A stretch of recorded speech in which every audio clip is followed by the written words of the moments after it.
Bismillahirrahmanirrahim. Assalamualaikum warahmatullahi wabarakatuh. Sahabat yang beriman, para arkeolog telah berhasil menemukan fosil manusia raksasa yang diperkirakan dari kaum Ad pada masa zaman Nabi Hud alaihissalam berada. Sebagaimana yang pernah dinyatakan oleh Allah dalam Al-Quran, bahwa Dia pernah menciptakan umat manusia berbadan besar. Mereka adalah kaum Ad, di mana Nabi Hud alaihissalam diutus untuk menyeru kepada kebenaran.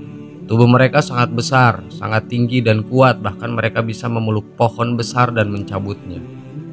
Kemudian setelah Allah Subhanahu wa Ta'ala memberikan kekuatan yang lebih dibandingkan dengan umatnya yang lain, mereka berbalik menjadi umat yang penderhaka, mendustakan serta menentang kenabian Nabi Hud alaihissalam. Sebagai hukumannya, mereka kemudian disiksa oleh Allah Subhanahu wa Ta'ala. Para ulama Arab meyakini bahwa penemuan manusia raksasa ini adalah kaum Ad dari zaman Nabi Hud alaihissalam.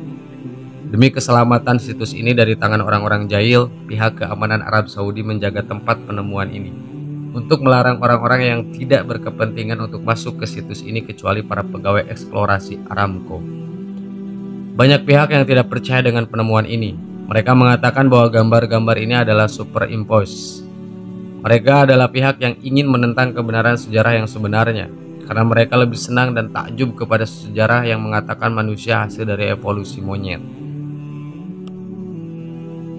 Penemuan arkeologi di kota Iram. Dalam pemberitaan di beberapa surat kabar pada tahun 1990 dituliskan bahwa kota Arabia yang hilang telah ditemukan. Yang membuat penemuan arkeologi ini menarik adalah bahwa penemuan ini telah ada dalam Al-Quran. Sejak zaman dahulu, kaum Ad sebagaimana diceritakan dalam Al-Quran dianggap sebagai sebuah legenda atau lokasi mereka tidak akan pernah ditemui. Dengan adanya penemuan ini, membangkitkan minat dan rasa ingin tahu yang mendalam bagi para arkeolog dan ilmuwan. Nicholas Cleve, seorang arkeolog amatir dan seorang Arabophile dan pembuat film dokumenter yang telah membaca sebuah buku Arabia Felix yang ditulis oleh seorang penelitian Inggris yang bernama Bertram Thomas pada tahun 2932 tentang sejarah Arab. Arabia Felix adalah wakil Rom bagian selatan semenanjung Arabia yang sekarang disebut Yaman dan sebagian lagi Oman. Bangsa Yunani menyebut daerah ini Eudaimon Arabia. Sejarah Arab pada abad pertengahan menyebutnya sebagai Al-Yaman As-Saidah, yang berarti Arabia yang beruntung, karena orang-orang yang hidup di daerah tersebut pada masa lalu adalah orang-orang yang paling beruntung pada zamannya. Keberuntungan mereka diantaranya adalah tempat yang strategis buat jalur perdagangan dari India ke semenanjung Arab bagian utara. Tempat ini juga banyak menghasilkan frankincense, sejenis getah yang wangi, dan sangat langka yang sangat disukai oleh masyarakat kuno. Tanaman ini dijadikan dupa untuk upacara-upacara keagamaan. Pada saat itu tanaman ini sama berharganya dengan emas. Thomas memaparkan tentang suku-suku yang beruntung ini dengan panjang lebar, dan ia mengatakan telah menemui sebuah jejak zaman purba. Tempat ini didiami oleh suku Baduy dengan sebutan Ubar. Pada salah satu perjalanannya ke daerah tersebut, orang-orang Baduy yang hidup di padang pasir tersebut menunjukkan tempat-tempat kuno dan tempat-tempat kuno tersebut mengarah ke situs kuno Ubar. Sejak saat itu Cleve melakukan penelitian lebih mendalam tentang isi buku Arabia Felix. Cleve melakukan penelitiannya dengan menggunakan dua cara. Pertama, ia menemukan pusat-pusat yang menurut suku Baduy ada. Ia meminta bantuan dari NASA, Badan Luar Angkasa Nasional Amerika Serikat, untuk mengambil foto satelit ke areal daerah tersebut. Kemudian Cleve meneruskannya untuk mempelajari berbagai manuskrip dan peta kuno di perpustakaan Huntington di California. Tujuannya adalah untuk menemukan peta kuno daerah tersebut. Setelah melalui penelitian singkat, ia menemukan sebuah peta yang dibuat oleh Ptolemus, seorang ahli geografi Yunani Mesir pada tahun 200 Masehi. Peta ini menunjukkan lokasi sebuah bandar tua yang ditemui di daerah tersebut serta jalan-jalan menuju kota tersebut. Sementara itu dari pihak NASA telah menghasilkan foto-foto yang sangat dibutuhkan yang tidak dapat dilihat dengan mata telanjang.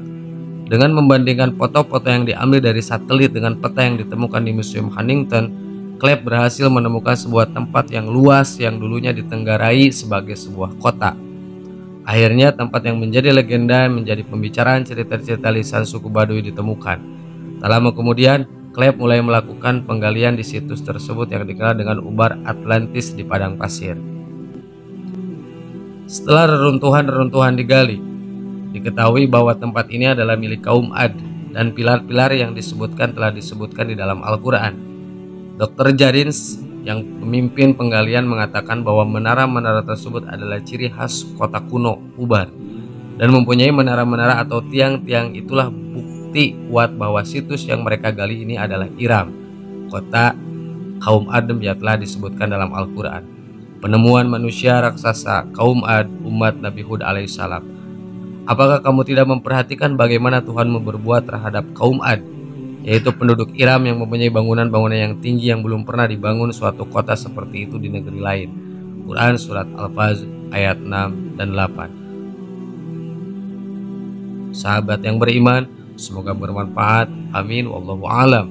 Assalamualaikum warahmatullahi wabarakatuh. Bismillahirrahmanirrahim. Assalamualaikum warahmatullahi wabarakatuh. Sahabat yang beriman, ketika seorang muslim menunaikan ibadah haji ataupun umroh, sebagian ada yang mengalami kejadian aneh. Kejadian ini bukan menjadi rahasia umum, karena dialami oleh hampir semua orang yang telah beribadah di kota kelahiran dan perjuangan Nabi Muhammad SAW tersebut. Alhasil, banyak yang beranggapan bahwa apa yang dialami oleh seseorang ketika menunaikan ibadah di tanah suci merupakan balasan atas amal yang diperbuatnya di tanah air. Jika kita senantiasa berbuat baik dan berangkat dengan harta yang halal, maka biasanya apa yang kita alami di tanah suci tentu akan menjumpai hal-hal yang baik-baik saja. Namun kisah lainnya, seperti dituturkan seorang pembimbing travel umroh di Jakarta, salah satu jamaahnya mengalami kejadian yang bisa dibilang langka, baik di Makkah Al-Mukarramah maupun di Madinah Al-Munawwarah, ataupun di tempat pelaksanaan ritual umroh lainnya. Aurat sang muslimah senantiasa terbuka begitu saja. Bahkan ia mengalami bingung, sebab tak ada angin yang menyingkap pakaiannya, ataupun penyebab lainnya. Karenanya, di sepanjang menjalankan ibadah sunnah itu, muslimah hanya bisa meminta ampun kepada Allah Ta'ala atas kesalahan yang mungkin tak disadarinya. Terus seperti itu hingga ia kembali ke negeri tercinta. Dan beberapa waktu setelah itu, teka-teki misteri kejadian aneh yang dialaminya di tanah suci terbongkar sudah. Sebab berdasarkan penuturan pembimbing umroh itu, keluarga yang membiayai saya umroh ditangkap polisi. Rupanya, uang yang digunakan untuk membiayai umroh sang muslimah berasal dari sumber yang tidak halal, yakni dengan cara menipu.